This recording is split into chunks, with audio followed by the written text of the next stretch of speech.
There's a new disastrous poll out from Politico Morning Consult that shows that Trump is not doing so well after Charlottesville.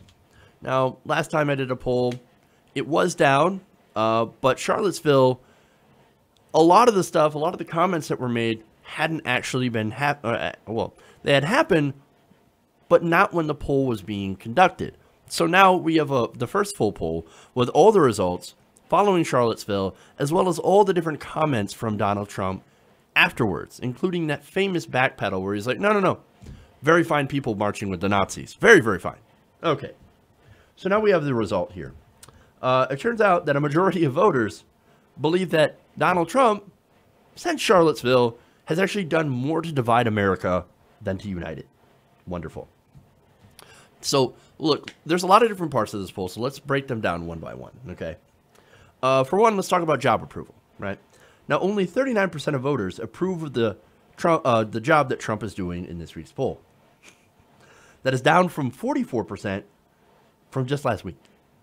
So already, disaster. Even more people. Now, look, it's been hovering around 36, 37, 39, around 40. All those numbers, and you take all the different averages from all the different polls, and you come out around the 30s, high 30s, early 40s when it comes to job approval. So it's bad. And it has not improved. It's been a complete disaster. Now, 56% of voters also disapprove in the new poll. That's actually up from 52 last week. Makes sense. Now, as to the reason why, much of the decline in Trump's approval rating seems to have come from self-identified Republican voters. And I think that's the only people left that actually approve of Donald Trump. You can't go to the other groups and have that number go lower. So here are Republicans saying, ooh, disaster, dude. What are you doing? You're defending neo-Nazis and Confederates. Well, no, this is not what we signed up for. Yes, we like our tax cuts. Yes, we like deregulation. But holy crap, we do not like Nazis. Which is good to see. Now, let me give you the exact numbers on how far Republicans have actually fallen. Now, this is, and this is interesting because before this poll came out, 81% of Republicans still approved of Donald Trump. So that's a very significant number. Republicans are holding on. They're standing with their man, right? Standing with Donald Trump.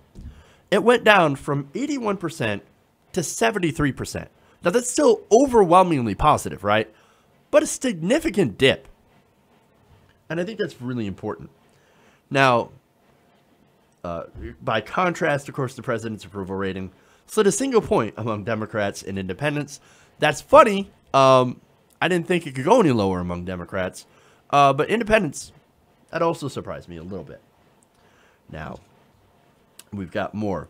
On the protests.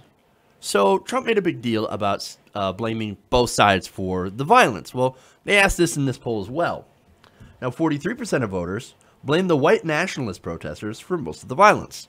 Now, you also had 36% blaming both. So going the Trump route, and 9% blamed the counter-protesters.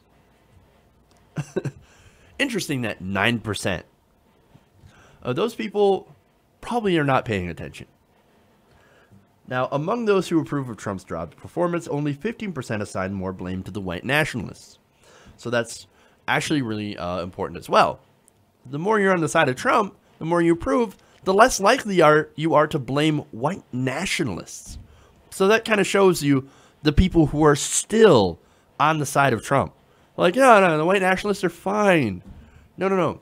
It's really those Antifa guys. Those are the bad guys. Yep. And white nationalists are totally peaceful. They just hate blacks. Again, it tells you all you need to know. Now, 36% say both sides are to blame.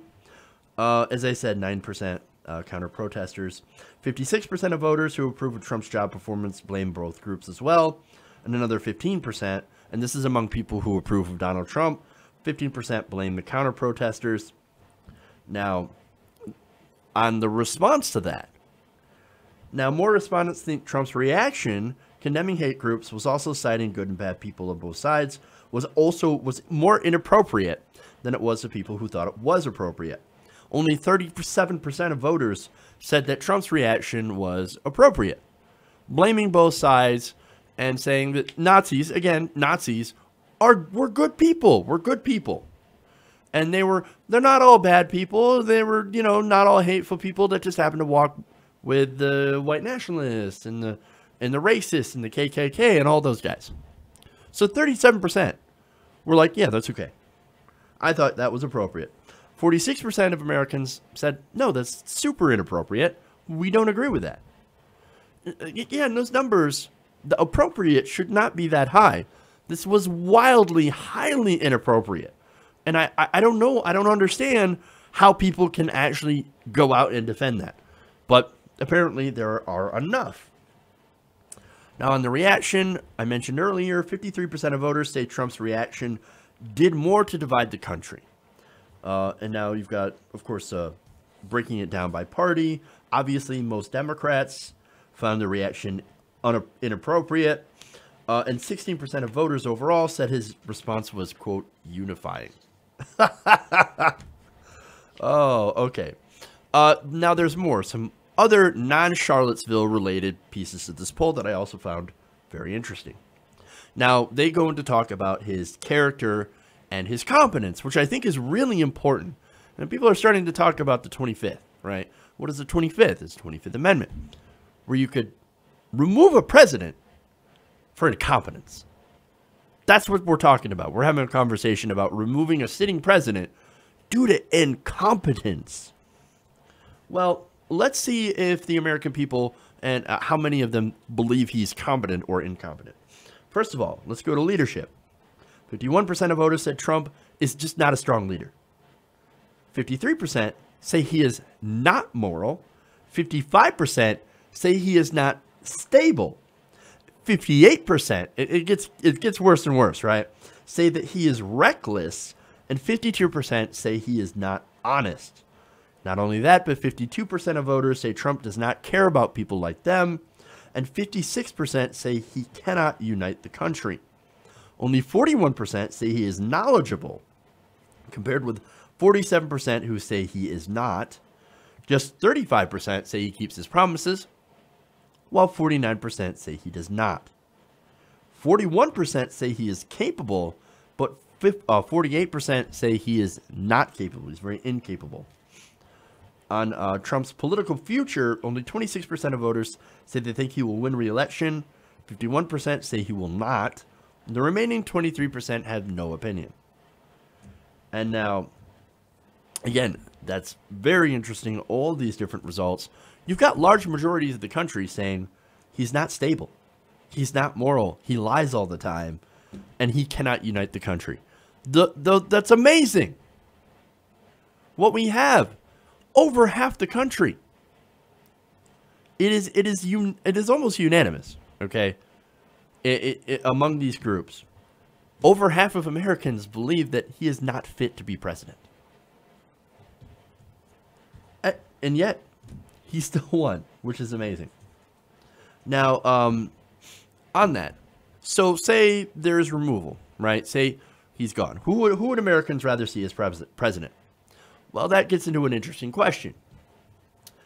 Overall, voters would pick Vice President Mike Pence over Donald Trump, 34% to 30%, with 35% undecided. However, a majority of GOP voters, 58%, would rather have Trump as president, compared with 28% who picked Pence. So Republicans are still overall sticking with Donald Trump, but I find it surprising that Democrats are like, Pence, we'll go with Pence.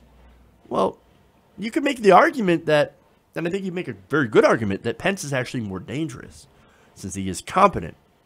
I'm not so sure anymore. I mean, yes, I've made that argument before, but now, seeing how unstable this guy is, yes, he's incompetent, and that's been very, very helpful to us, because he's not getting anything done, right? But then, you've got the issue of foreign policy, how he's almost got us in a nuclear war with Kim Jong-un. Then it gets to the point where his incompetence and the very things that make him an ineffective president also make him incredibly dangerous? So I don't know anymore. So that's a very interesting question. So here's what I want to do. I want to poll you guys. So I want you guys to answer the question of whether or not Mike Pence is still more, you think Mike Pence is more dangerous than Trump, or if Trump is more dangerous than Mike Pence. And I'd really love to see the results. So if you can make a comment or something on this video and let me know, maybe I'll do a Twitter poll and I'll post it up in the description and let you guys vote on it. So very interested to see your answers on whether or not, you know, Trump is more dangerous than Mike Pence or vice versa. But either way you slice it, man, these poll results are completely disastrous for the president. And I don't expect them to change anytime soon. Hey everybody, thanks for watching this video. If you want to see more like this, please hit the subscribe button below. And if you want to support truly independent progressive media, please consider becoming a patron at patreon.com/TYTNation.